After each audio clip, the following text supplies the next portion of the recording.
ট্রেনে যেতে যেতে ব্যাপারটা যতই ভেবে দেখছিলাম ততই আরো অদ্ভুত লাগছিল। বাস্তব ঘটনা অবশ্য অনেক সময় কাল্পনিক গল্পের চেয়ে বিস্ময়কর হয় জানি, তবু যেন এই ব্যাপারটায় বিশ্বাস করতে কিছুতেই প্রবৃত্তি হচ্ছিল না।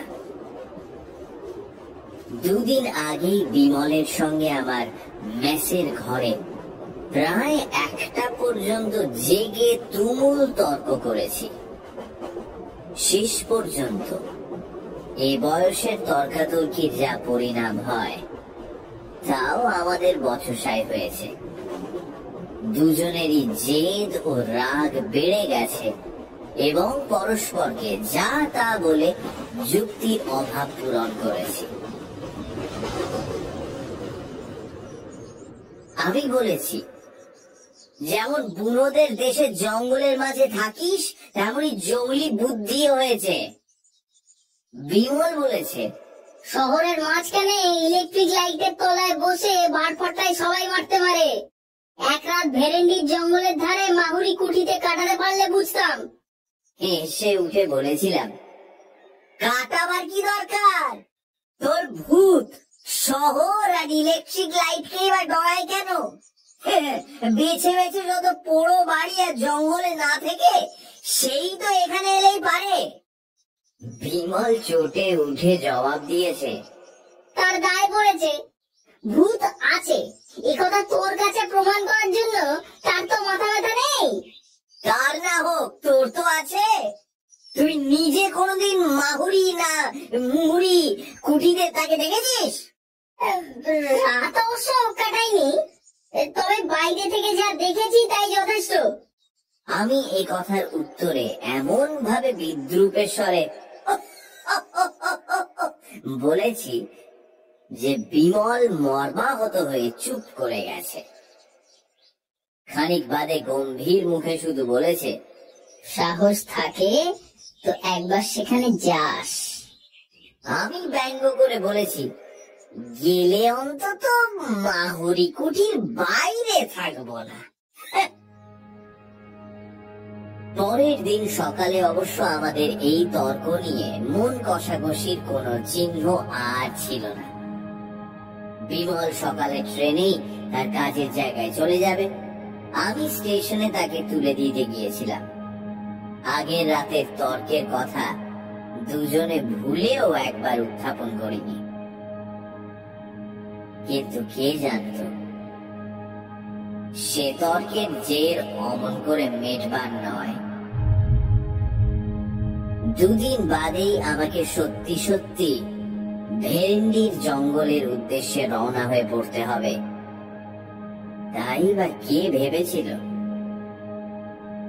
বিমল চলে যাওয়ার পর একটা রাত পার হতেই দুপুর বেলা হঠাৎ টেলিগ্রাম পেয়ে স্তম্ভিত হয়ে গেছি। বিমল মরণাপন্ন, এখনই আমার যাওয়া দরকার। টেলিগ্রামের মর্ম এই, যাওয়া যে দরকার সে বিষয়ে কোনো সন্দেহ নেই, কিন্তু যাওয়া সোজা নয়। ছোটনাগপুরের একটা নগণ্য স্টেশনে নেমে মাইল 10-12 গেলে ভেরেন্ডির জঙ্গল পাওয়া যায়। এই জঙ্গলের মাঝখানে একটা পুরনো তামার খনিকে নতুন করে আবিষ্কার করে আজ 2 বছর বিমল সেখানে কাজ করছে। সেই নির্বান্ধব পুরীতে যে সমস্ত কুলি মজুর নিয়ে সে দিন কাটায়, সাংঘাতিক ভাবে অসুস্থ হয়ে পড়লে তারা যে কোনো সাহায্যই করতে পারবে না, এটা ভালো করেই বুঝতে পারছিলাম। টেলিগ্রাম পাওয়ার পরই বিকেলে রওনা হয়ে পড়েছি। ভেরেন্ডির জঙ্গলে বিমলের নিমন্ত্রণ এভাবে রক্ষা করতে যেতে হচ্ছে ভেবে সত্যিই অদ্ভুত লাগছিল, আর বিরক্তি লাগছিল যেতে এমন দেরি হওয়ায়। যে স্টেশনে নেমে ভেরেন্ডির জঙ্গলে যেতে হয়, অত্যন্ত নিকৃষ্ট ধরনের প্যাসেঞ্জার ছাড়া আর সব গাড়ির কাছেই তা অস্পৃশ্য। তাই বাধ্য হয়ে প্যাসেঞ্জারে চাপলেও তার শামুকের মতো গতি ক্রমশই অসহ্য হয়ে উঠেছিল। এতক্ষণে কি যে বিপদ সেখানে হচ্ছে কে জানে। বিমল অত্যন্ত শক্ত ধাতের ছেলে, সহজে সে কাতর কিছুতেই হয় না। সেই সুদূর জঙ্গলে একলা আজ সে 2 বছর যেভাবে বাস করে আসছে তা থেকে তার কাঠামোর পরিচয় পাওয়া যায়। সুতরাং অত্যন্ত বিপদে না পড়লে সে যে আমায় তার করতো না এ বিষয়ে কোনো সন্দেহ নেই। কিন্তু এরকম গদাই লস্করি চালের গাড়িতে আমি সেখানে পৌঁছবই বা কখন, আর তাকে সাহায্যই বা করবো কি?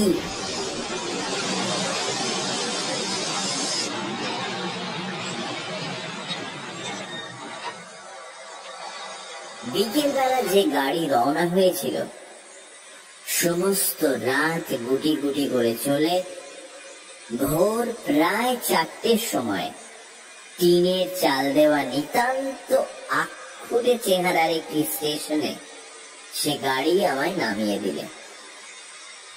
প্ল্যাটফর্ম বলতে কাঁকড় ফেলা খানিকটা জায়গা, ট্রেনের সবকটা পাদানি বেয়ে সেখানে নামতে হয়।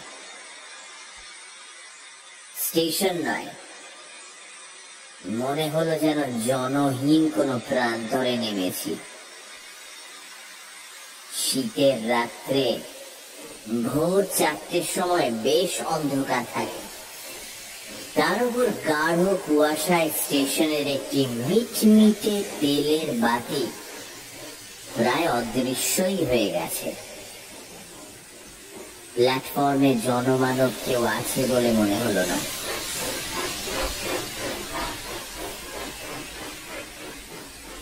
মিনিট খানেক থেমে গাড়িটা স্টেশন ছেড়ে চলে যেতেই তার নির্জনতা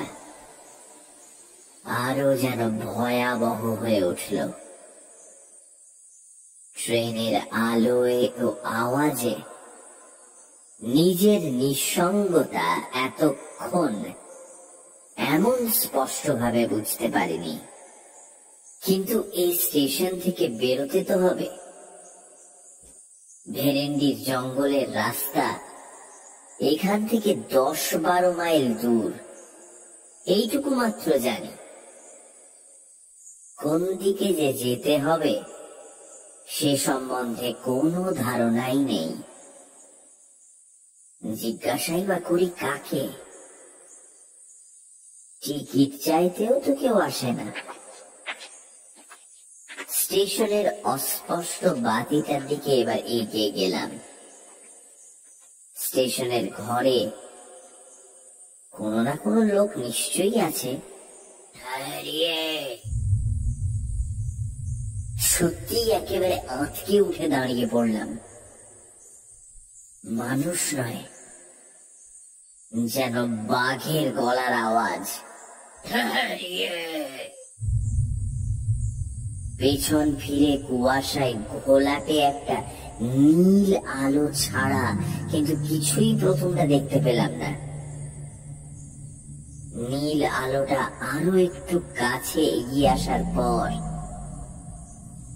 বিশাল একটা বস্তার মতো জিনিস অস্পষ্ট ভাবে দেখা গেল। জিনিসটা বস্তা নয়, মানুষের মাথা। প্রকাণ্ড কমফর্টার ও তার উপর কম্বল জড়িয়ে অত বড় হয়েছে। সেই কম্বল ও কমফর্টারের সামান্য একটু ফাঁকের মধ্যে এবার প্রকাণ্ড একজোড়া গোঁফ ও দুটি জলজলে চোখ দেখা গেল। শরীরের অন্যান্য অংশ অন্ধকারে অস্পষ্ট। সত্যি প্রথমটা কেমন যেন হতবুদ্ধি হয়ে গিয়েছিলাম। সেই কম্বল জড়ানো মুখ থেকে গম্ভীর বাজখাই গলায় শুনেও যেন প্রথমে ব্যাপারটা ভালো করে বুঝতে পারিনি। আবার আওয়াজ এলো, এবার ব্যস্ত সমস্ত হয়ে পকেট থেকে টিকিট বার করলাম এবং পর মুহূর্তে ভাল্লুকের মতো একটা মোটা লোমওয়ালা হাত হঠাৎ অন্ধকার থেকে যেন বেরিয়ে এসে আমার হাত থেকে সেটা কেড়ে নিলে মনে হলো। সাহস করে এবার জিজ্ঞাসা করলাম, ভেরেন্ডির জঙ্গলের রাস্তা কোন দিকে বলতে পারেন? নীল আলোটা দূরে সরে যেতে শুরু করেছিল ইতিমধ্যে। সেটা থামলো এবং কুয়াশার ভেতর থেকে শোনা গেল সবিস্ময় প্রশ্ন,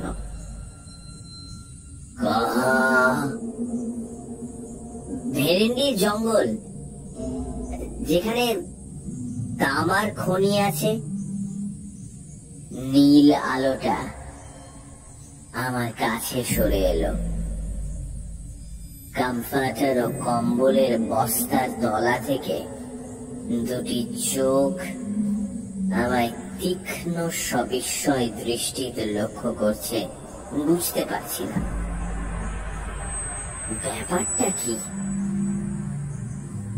হঠাৎ ওটার মাথা চাঁদা শুনে চমকে উঠলাম এবং কিছু জিজ্ঞাসা করবার পূর্বেই বিমূঢ় হয়ে দেখলাম লোকটা চলে যাচ্ছে।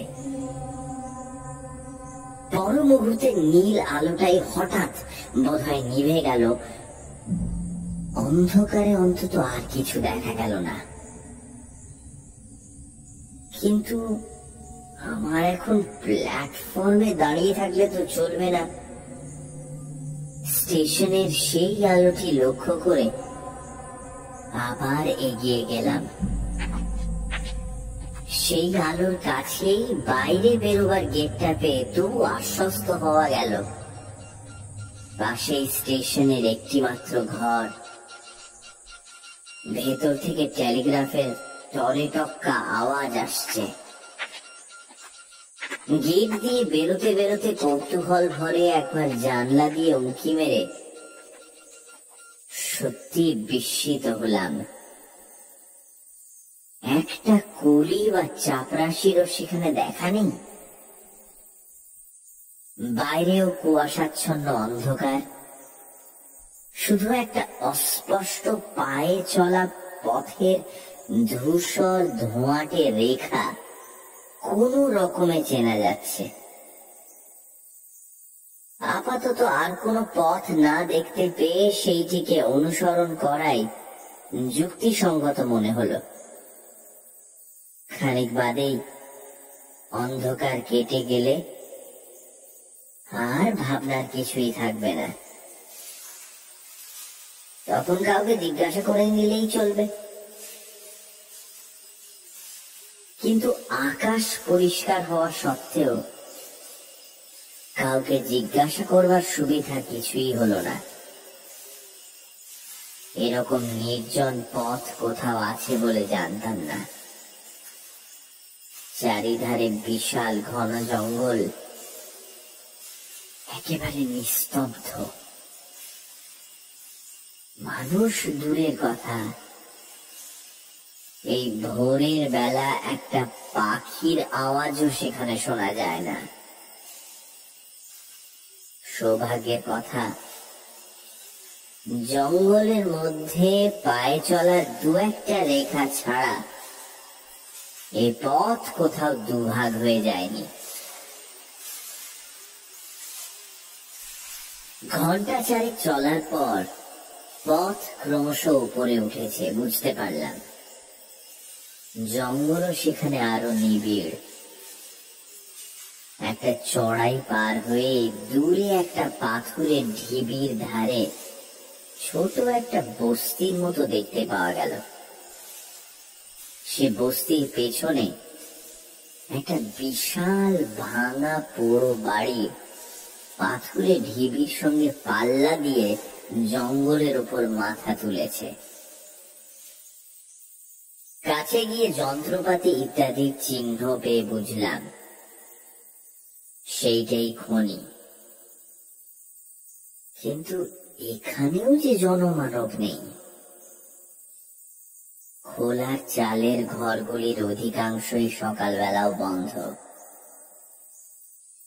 টালিতে ছাওয়া বাংলো প্যাটার্নের একটি বাড়ি, তার মধ্যে দেখতে পেয়ে সেইটাই বিমলের থাকবার জায়গা হবে মনে করে দরজায় গিয়ে কড়া নাড়লাম। কোনো সাড়া শব্দ নেই। দরজায় মৃদু একটা ধাক্কা দিতেই সেটা খুলে গেল। সামনেই বসবার ঘর, কয়েকটা বেতের চেয়ার ও একটা টেবিল পাতা। পেছন দিকে ভেতরের দিকের দরজায় পর্দা ঝুলছে। এ ঘরেও কেউ নেই।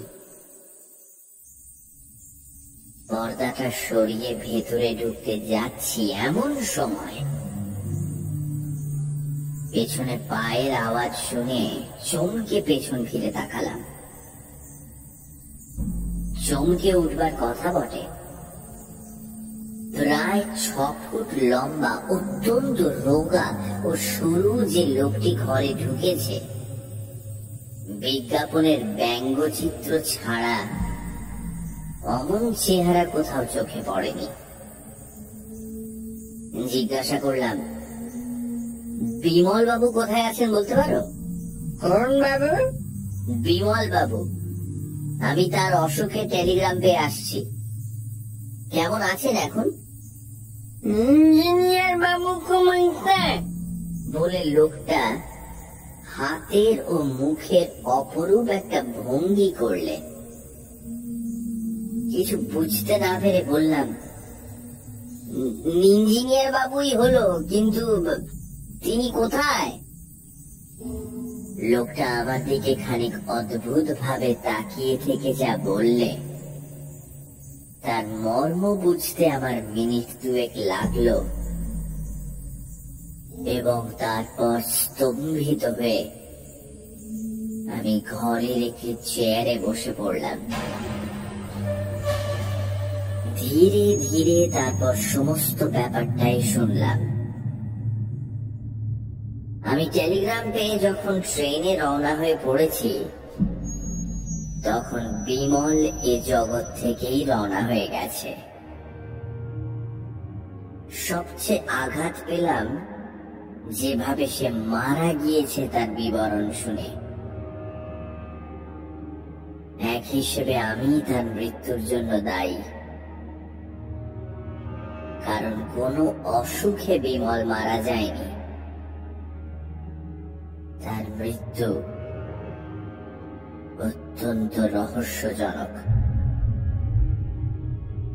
কলকাতা থেকে ফিরে এসে বিমল বোধহয় আমার বিদ্রূপ স্মরণ করে জেদের বসে মাহুরি কুঠিতে সমস্ত রাত একলা কাটায়। তার সঙ্গে যারা কাজ করে তারা সকলেই মানা করেছিল, কিন্তু সে শোনেনি।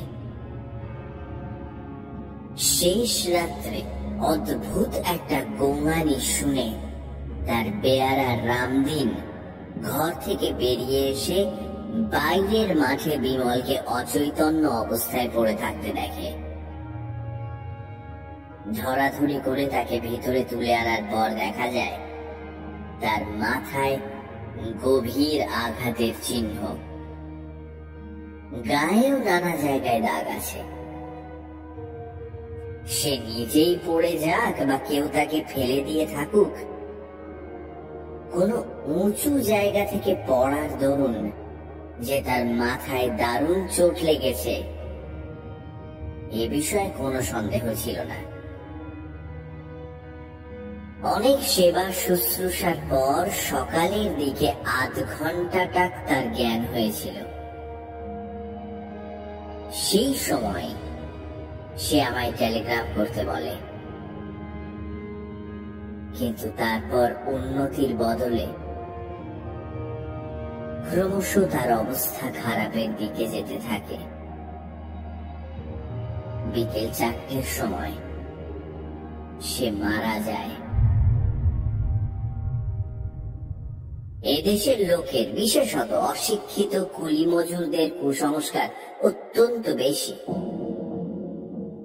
তাদের ইঞ্জিনিয়ার বাবুকে ভূতেই যে ফেলে দিয়েছে এ বিষয়ে তাদের কোনো সন্দেহ নেই।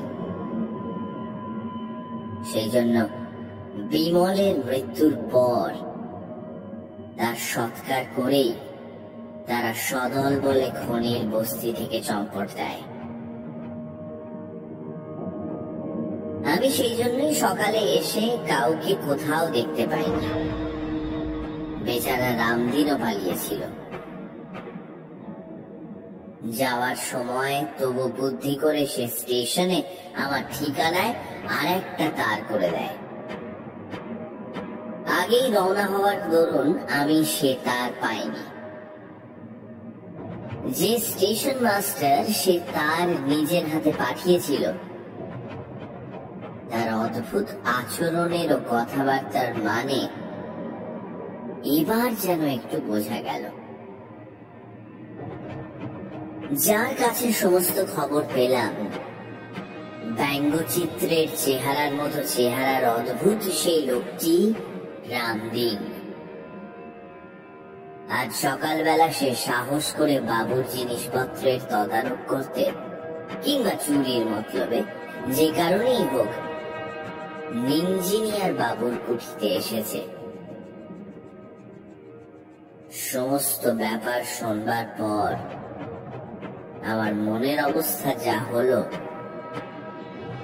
তা বর্ণনা করা অসম্ভব।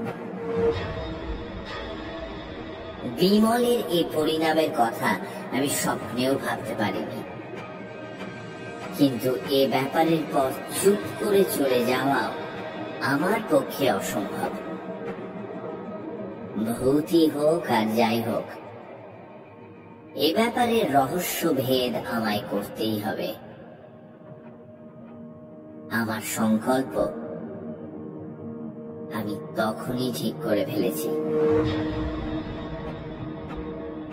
ভেরেন্ডির জঙ্গল থেকে নিকটস্থ থানা প্রায় এক বেলার পথ। দুপুরে রামদিনকে সেখানে খবর দিয়ে পাঠিয়ে আমি রাতের জন্য প্রস্তুত হতে লাগলাম।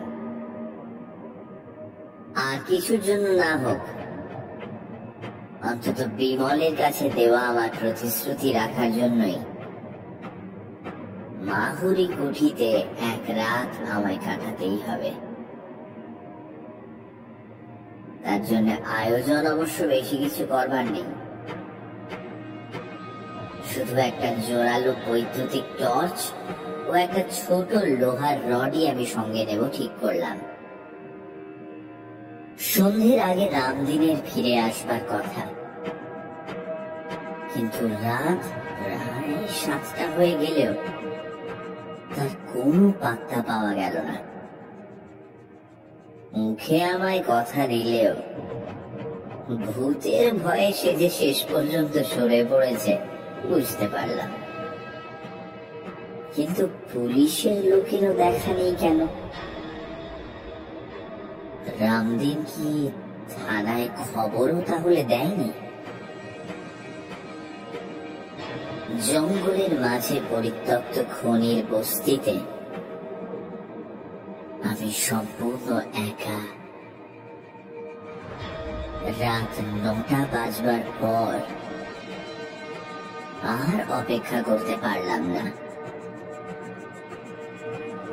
পুলিশের লোক আসুক বা না আসুক, মাহুরি কুঠিতে একাই আমায় যেতে হবে।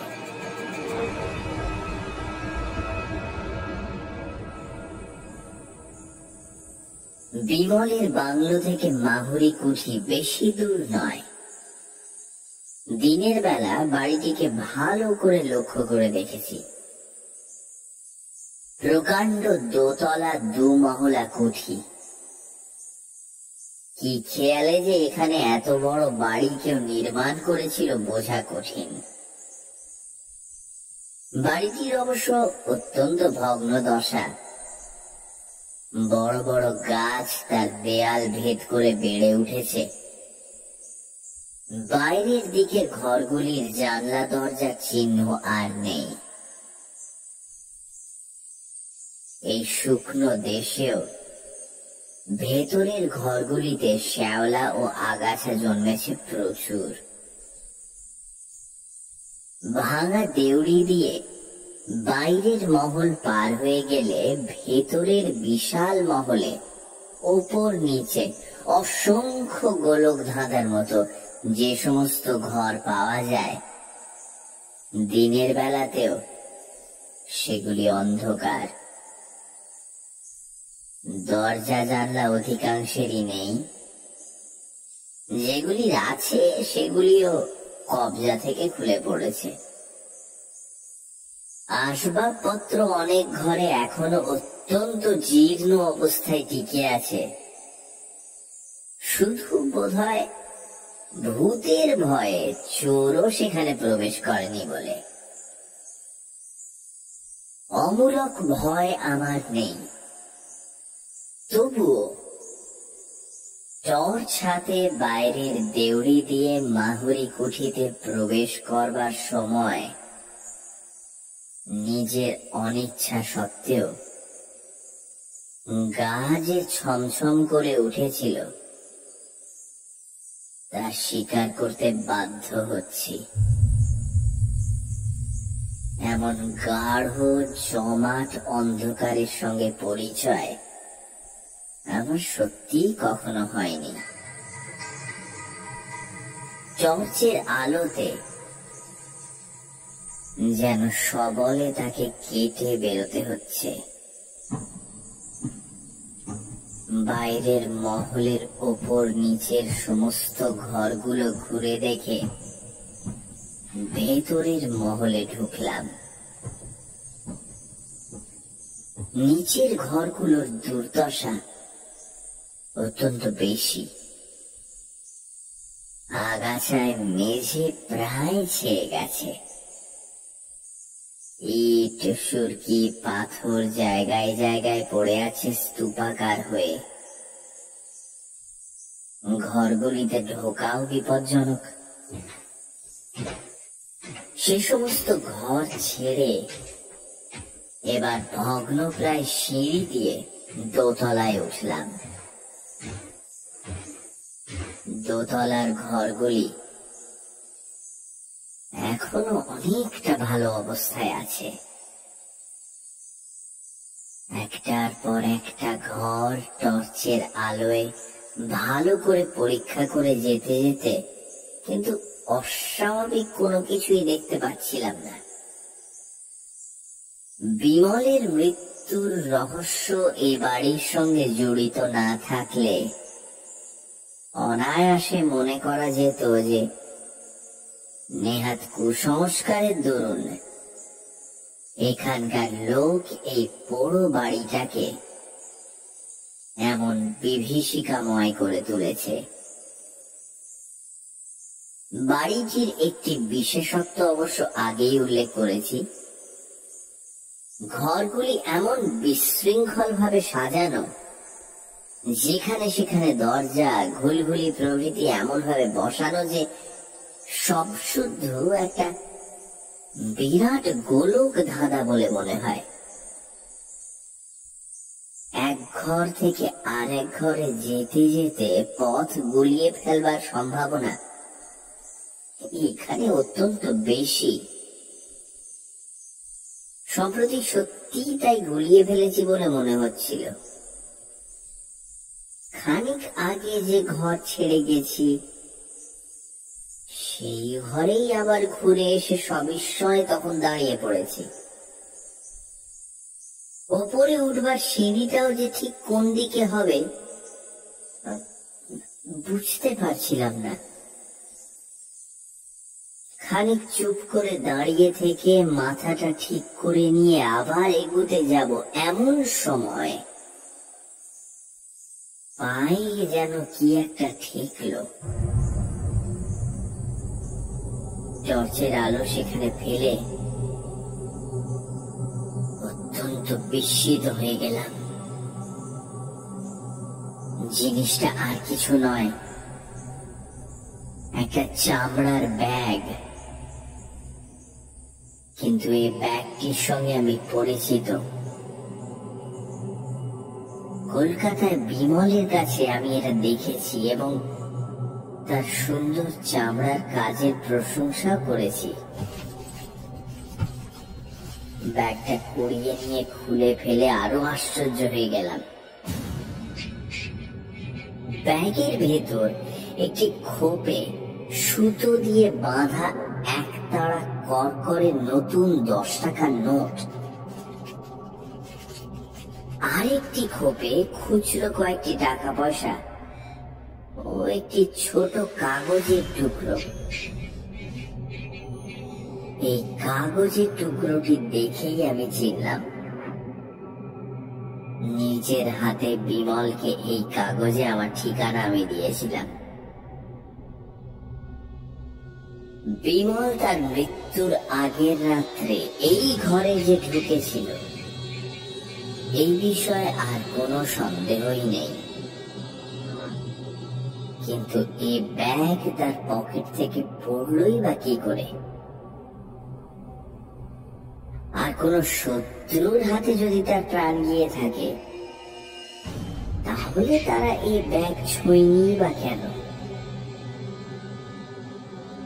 টর্চের আলোয় ঘরটা এবার আমি খুব ভালো করে তন্ন তন্ন করে দেখলাম। ঘরটি আকারে বেশ বড়, অন্যান্য ঘরের চেয়ে আসবাবপত্র একটু বেশি। দুটি ভাঙা তক্তপোষ, একটা পা ভাঙা টেবিল, দেয়ালে লাগানো একটা কাঠের উড়িয়ে খাওয়া বড় আলমারি ছাড়া খুচরো আরো অনেক জিনিস ঘরময় ছড়ানো। কিন্তু বিমলের আর কোনো চিহ্ন সেখানে পেলাম না। এমনকি কাল যে সে এখানে ছিল তারও কোনো পরিচয় নেই। তবু এই ঘরেই রাতটা কাটাবার সংকল্প আমি তখন করে ফেলেছি। রাত কাটাবার ব্যবস্থা আমার করাই ছিল। পকেট থেকে মোমবাতি বার করে ভাঙা একটা তক্তপোষের ওপর রেখে জেলে ফেললাম। টর্চের আলো তো সারা রাত জ্বালা যায় না। বাতিটা জেলে তক্তপোষের ওপর বসতে গিয়ে কিন্তু উঠে পড়তে হলো। পাশের ঘরে হঠাৎ হুড়মুড় করে কি একটা ভারী জিনিস পড়ে যাওয়ার শব্দ। এতক্ষণ এই পোড়ো বাড়িতে এ ধরনের কোনো শব্দ কিন্তু শুনিনি। টর্চটা তুলে নিয়ে পাশের ঘরে গিয়ে কিন্তু প্রথমটা একেবারে বিমূঢ় হয়ে গেলাম। হুড়মুড় করে পড়বার মতো কোনো জিনিস সেখানে নেই, অথচ আমি স্পষ্ট সে শব্দ শুনেছি। হতভম্ব হয়ে খানিক দাঁড়িয়ে থেকে আবার আগের ঘরে ফিরলাম। বাতিটা কেমন করে ইতিমধ্যে নিভে গেছে কি জানি। দেশলাই বার করে আবার সেটা জ্বালতে গিয়ে আর জ্বালা হলো না। বাইরের বারান্দায় চটি পায়ে দিয়ে ফট ফট করে চলার স্পষ্ট শব্দ। ঝড়ের মতো এবার ঘর থেকে বেরিয়ে পড়লাম। টর্চ ফেলবার আগেই কিন্তু শব্দটা গেছে থেমে। টর্চ ফেলে অবাক হয়ে দেখলাম সত্যি দুটো মাঘাতার আমলের শুকনো চিমড়ে ছেঁড়া বেহারি চটি সেখানে পড়ে রয়েছে। না, ভয় তখনও আমি পাইনি, বরং কোন দুষ্টু লোকের কারসাজি যে এর ভেতর আছে সেই সন্দেহই আমার তখন দৃঢ় হয়েছে। সে কারসাজির সমুচিত শাস্তি দিতে হবে। চটি দুটো হাতে করে তুলে নিয়ে আবার ঘরে ফিরলাম এবং বাতি জেলে গ্যাঁট হয়ে ভাঙা তক্তপোষের ওপর বসলাম ঘটনার পরিণতি দেখবার জন্য। ভুতুড়ে চটি যদি হয় তো আমার চোখের সামনেই চলুন দেখি। মিনিট 10 কোনো কিছুই হলো না। ভুতুড়ে চটির ক্ষমতার বহর দেখে নিজের মনেই হাসছি। এমন সময় সত্যি সমস্ত গায়ে কাঁটা দিয়ে উঠল। চুপি চুপি আমার পেছনে কে যেন স্পষ্ট আমার নাম ধরে ডাকলে একবার। মোমের বাতিতে ঘরে তেমন আলো না হলেও সব পরিষ্কার দেখা যাচ্ছে। পেছনে কেউ কোথাও নেই। তবে এই শব্দ এলো কোথা থেকে? আমার মনের ভুল? কিন্তু মনের এরকম ভুল হওয়াও তো ভালো লক্ষণ নয়। ভয় পেয়ে যাদের মাথা খারাপ হয়ে যায় তারাই চোখে নানা রকম ভুল দেখে, কানে নানা রকম আওয়াজ শোনে বলেই তো জানি।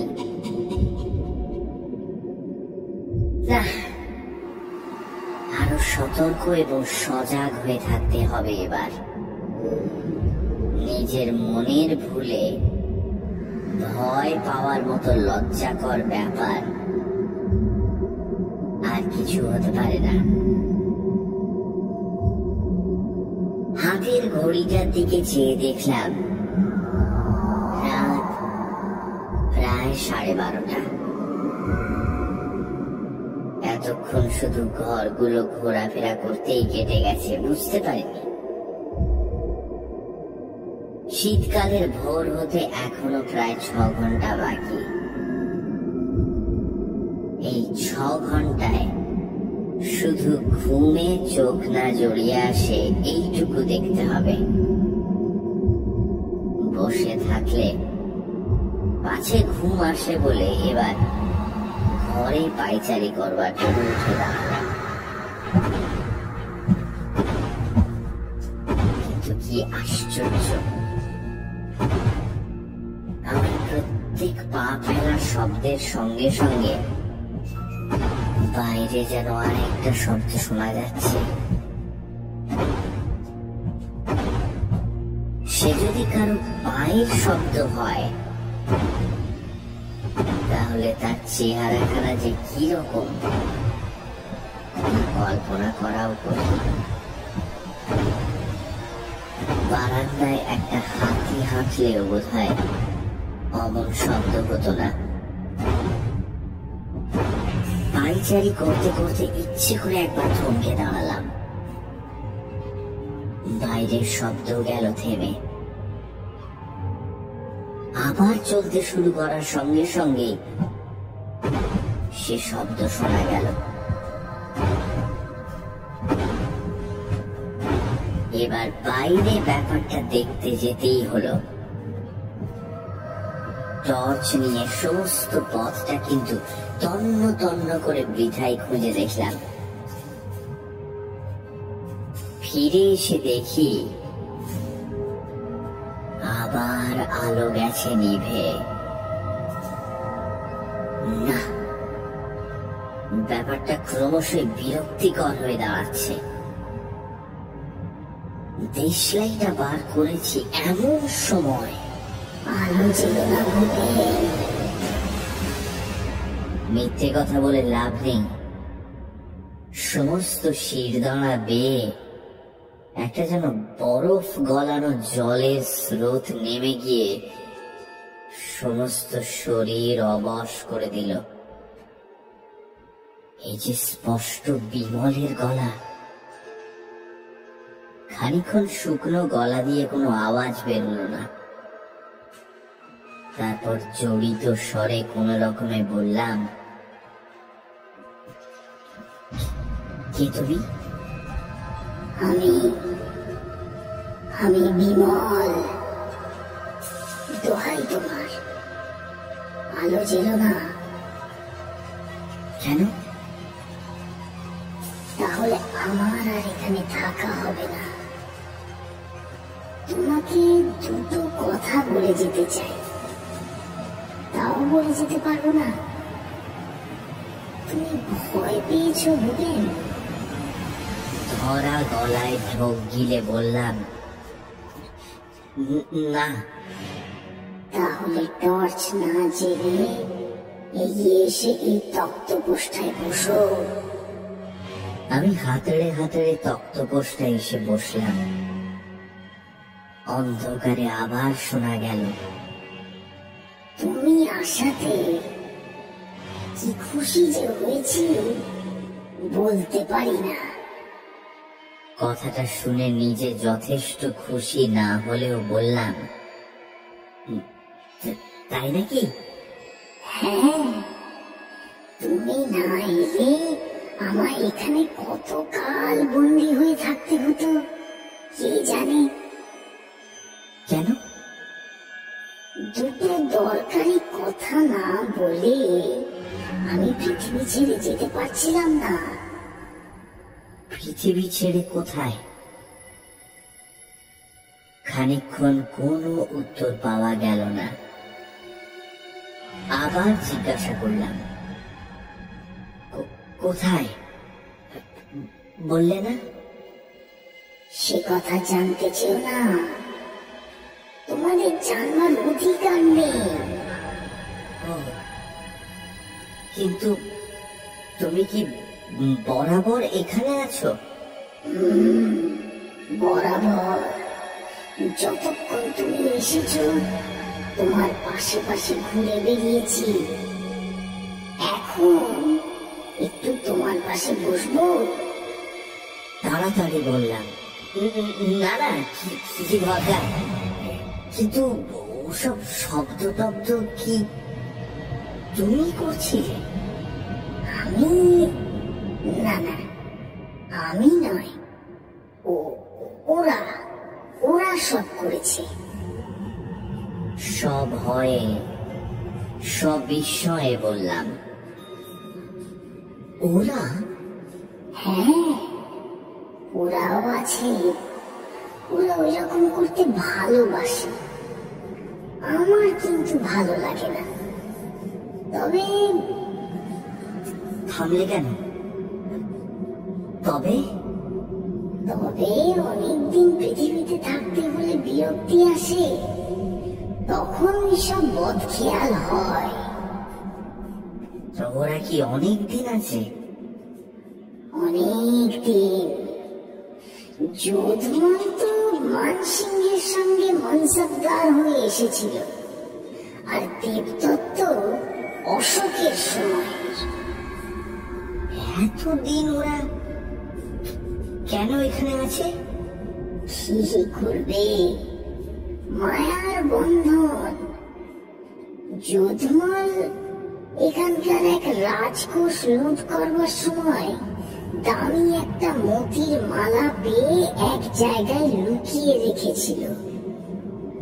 সেই লুকোনো জায়গার কথা কাউকে জানাবার আগে তলোয়ারের খোঁচায় মারা যায় বলে বেচারার আজও মুক্তি হলো না। একটু উৎসুক ভাবে বললাম, কাউকে জানালেই তো পারে। যাকে তাকে জানালে তো হবে না। ওর বংশধর, আত্মীয় স্বজন, অন্তত দেশের লোক না হলে জানাবার উপায় নেই। অর্থাৎ মারোয়ারি চাই?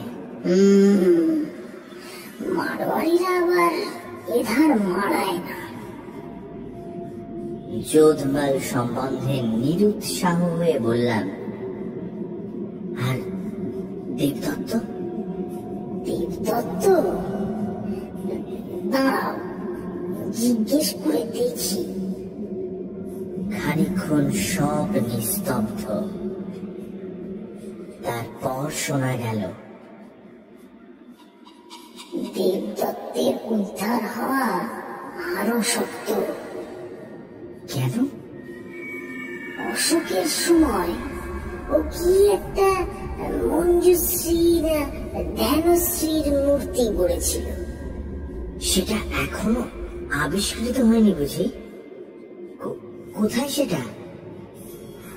আমি না হয় প্রত্নতত্ত্ব বিভাগে। না না, আবিষ্কৃত হয়েছে বই কি, কিন্তু পণ্ডিতরা তর্কাতর্কি করে তার নাম নিয়ে বাঁধালে গোল। কেউ বলছে সেটা দেবী মূর্তি নয়, কেউ বলছে কি বলে প্রজ্ঞা পারমিতা। তাতে কি? চুপ চুপ, দেবদত্ত একেবারে খেপে উঠবে এখনই। তাতেই তো সব। নাম ঠিক হওয়া না দেখে ও কিছুতেই যেতে পারছে না এখান থেকে। আমি না এলে তুমিও যেতে পারতে না? বোধ হয় না। ওইসব বদ খেয়াল? তাও হয়তো হতো। এখনই তো মাঝে মাঝে কিরকম নিষ্ফিস করে। কি নিষ্পেষ করে? হাত? হাতটাকে বলে না, তবে গলার স্বরে অত্যন্ত অস্বস্তি বোধ করে বললাম, জাকি ভাই, তোমার কি কথা ছিল না যা বললেই তোমার ছুটি? ছুটি, একেবারে ছুটি। একটু ভয়ে ভয়ে জিজ্ঞাসা করলাম, বলা হলেই তুমি চলে যাবে? তৎক্ষণাৎ। কিন্তু তুমি চলে গেলে এই যোধমাল আর দেবদত্ত। না না, তোমার কোনো অনিষ্ট ওরা করবে না, আমার বারণ আছে। তবে বলো এবার। এই বলছি। ও আবার কি? ও কিছু না। কিন্তু হেঁচকির মতো শোনালো যেন। পাগল, হেঁচকি কোথায়? কিন্তু আমরা তো ওকেই হেঁচকি বলি। আমরা বলি না। তবে কি ওটা? ও আমাদের ভৌতিক দেহের বোধকার। ভূতকার কি? ও কথার মানে তোমরা বুঝবে না। ওটা এই জগতের কথা। ও জগতের কথা আলাদা নাকি? হ্যাঁ, এতক্ষণ তো বেশ বাংলা বলছিলে। অনেক কষ্টে অনুবাদ করে বলতে হচ্ছিল, কিন্তু ভূতকারের অনুবাদ হয় না। না ভাই, এটা হেঁচকি। ভূতকার। আমি তাহলে আলোটা জ্বালছি। দোহাই তোমার, এখনো আমার কথা বলা হয়নি। কথা তুমি পরে বলো খন, এখন একটু জলের চেষ্টা করি। আমাদের জল লাগে না, আলো জ্বাললেই আমায় চলে যেতে হবে। তা না হয় খানিক চলে গিয়ে তোমার ভূতকারটা থামিয়ে এসো। বলে সত্যি দেশলাই বের করে মোমবাতিটা জেলে ফেললাম। কিন্তু এ কি, ঘরে যে কেউ নেই। এ কি ব্যাপার? বিমল, তুমি আছো এখানে? বিমলের কোনো উত্তরের বদলে শোনা গেল কয়েক সেকেন্ড মাত্র বিমূঢ় হয়ে দাঁড়িয়ে থাকবার পর আমার মনে আর কোনো সংশয় রইল না। এগিয়ে কড়া দুটো ধরে সজোরে কাঠের আলমারির পাল্লা দুটো আমি খুলে ফেললাম।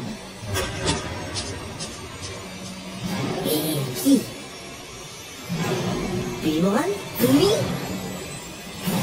সশরীরে? বিমলের গলা থেকে বেরোলো, ব্যাপারটা এতক্ষণে বোধহয় অনেকখানি বোঝা গেছে। হেঁচকিটুকু উঠে সব না খেঁচড়ে দিলে বিমলের ফন্দিকে সার্থক বলা চলত। তার টেলিগ্রামে আমি বিশ্বাস করেছিলাম এবং আগের দিন মাইল 10 দূরের এক মস্ত মেলার জন্য খনির লোকজনকে ছুটি দেওয়ায় তার অন্যদিকে সুবিধে হয়ে গেছিল। শুধু রামদিনকে ষড়যন্ত্রের মধ্যে তাকে টানতে হয়েছিল। পুরো বাড়িতে তার দুর্মুষ ফেলা ও পেটানোর আওয়াজের যে নমুনা সে দেখিয়েছে, তাতে তারিফ তাকে অবশ্যই করতে হয়। অবশ্য স্টেশন মাস্টারের অদ্ভুত মূর্তি ও আচরণ বিমলের ফন্দিকে সাহায্য করবে এ কথা সেও ভাবেনি।